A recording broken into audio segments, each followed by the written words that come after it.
Fox News alert. We are getting more information now on that Amtrak derailment in Tacoma, Washington. This the first day that Amtrak was providing service along that particular stretch of the track so that they could provide train service to the Amtrak Cascades Tacoma Dome station. We are going to pause for one moment now to let our Fox stations join us. This is Fox News coverage of an Amtrak train derailment. I'm John Scott in New York. This, on the 18th of December, Amtrak was crowing about its new service to the Amtrak Cascades Tacoma Dome station. Now there has been what looks like a terrible train derailment within, a mile or so of the new station. You can see an Amtrak train left dangling over Interstate 5 right there along the Puyallup River in Washington.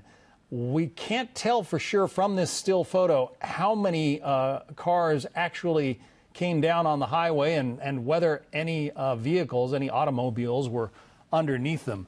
Amtrak has not said anything about the number of injuries resulting from this derailment. They did put out this statement: Amtrak is aware of an incident with train 501 Cascade service from Seattle to Portland. Emergency services are on the scene and Amtrak management is responding. Some injuries are reported.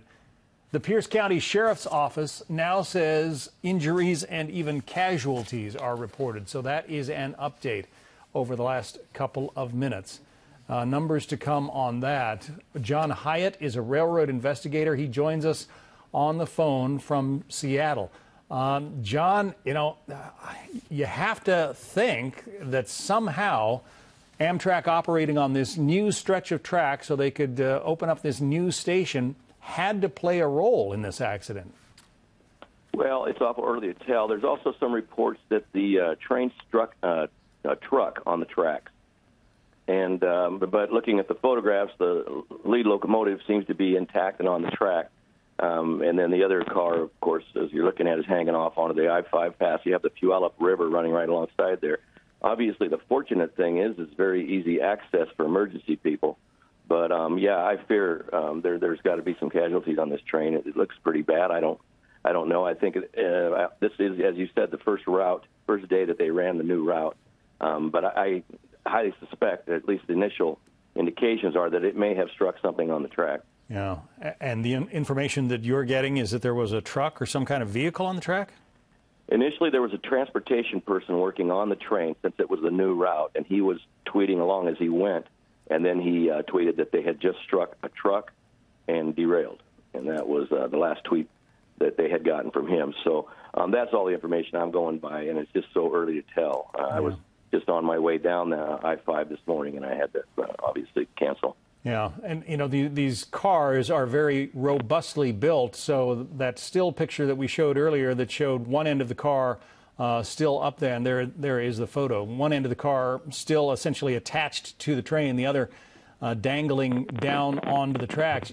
You have to imagine that it's similar, to a human being jumping off that bridge and landing on the concrete below. That's the kind of impact that train car would have had as it hit the highway. Yeah, and the fortunate thing is that the one end did stay connected to the train. Otherwise, you lose the entire car, and obviously that would be much worse. But just looking at the photos, it's bad enough, and I'm praying and hoping for the best for these people. I know it's the onboard people that Amtrak have are trained to try to handle this the best they can, but this may be well out of their I don't think they're going to be able to handle this on their own. But you can see that there's a ton of emergency people, and that's the fortunate part. So we'll be getting more information soon, I'm sure. But it does sound initially like, and I'm just telling you from things that have been tweeted by the Department of Transportation, that it looks like they may have struck something on the track. Mm-hmm. Old habits die hard. If this was, in fact, a new line to Amtrak, I'm guessing that the rails already existed, but maybe trains didn't use them all that much. Perhaps the driver or operator of whatever vehicle this was just wasn't accustomed to having trains roll along there at this hour of the morning?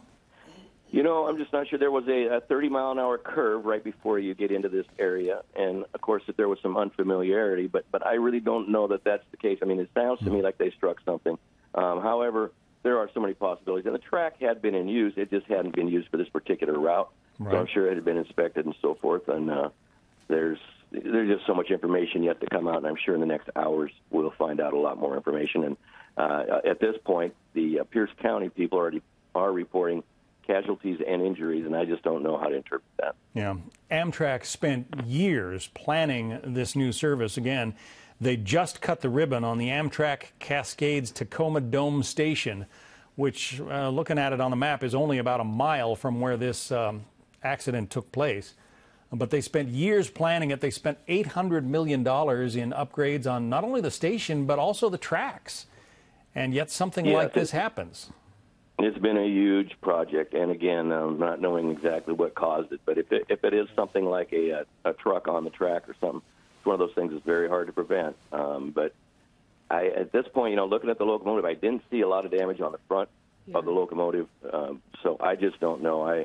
I'm about 10 miles from there, and I'm going to try to make my way out there here pretty soon, but the traffic is just outrageous. Yeah, I can imagine. This is Melissa Francis. I'm looking at some of the witness accounts online on social media, and they're saying it felt like they were suddenly going downhill, and then they hit the seats in front of them. I mean, what must that impact have been like? Oh, it had to be very frightening. It was something this large moving that fast, and then all of a sudden having its speed deterred.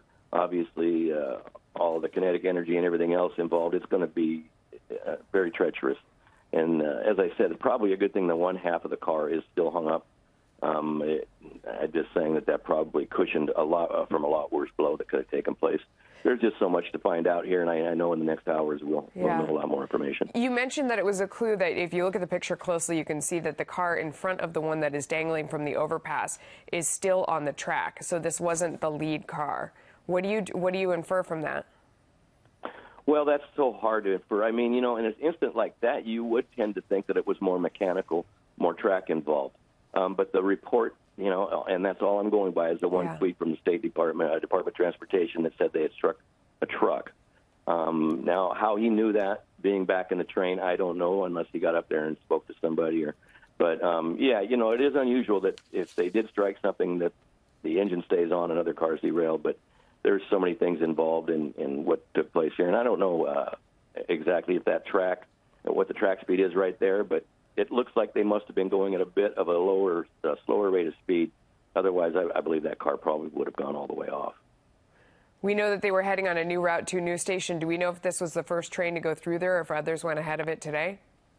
I believe this was the first one, is what I've been told by a couple of different Amtrak employees, that they thought it was the very first one. They usually go around what's called the Lakeview subdivision, and this time they actually come right along the river, and it's a shorter route and it's a faster route, and track speed's higher. And at one point shortly before the incident, they were going at 79 miles an hour, which is track running speed right through there. And the State Department transportation person was commenting on how they were passing trains on I-5 just prior to this, and then they must have slowed down to come into that curve that I spoke of, and something terrible happened. Yeah. John Hyatt is a railroad investigator and authority, our guest with us right now as we continue to cover this Amtrak derailment on the first day of service in the Tacoma area. There are casualties reported, injuries reported as well. How many, we do not yet know.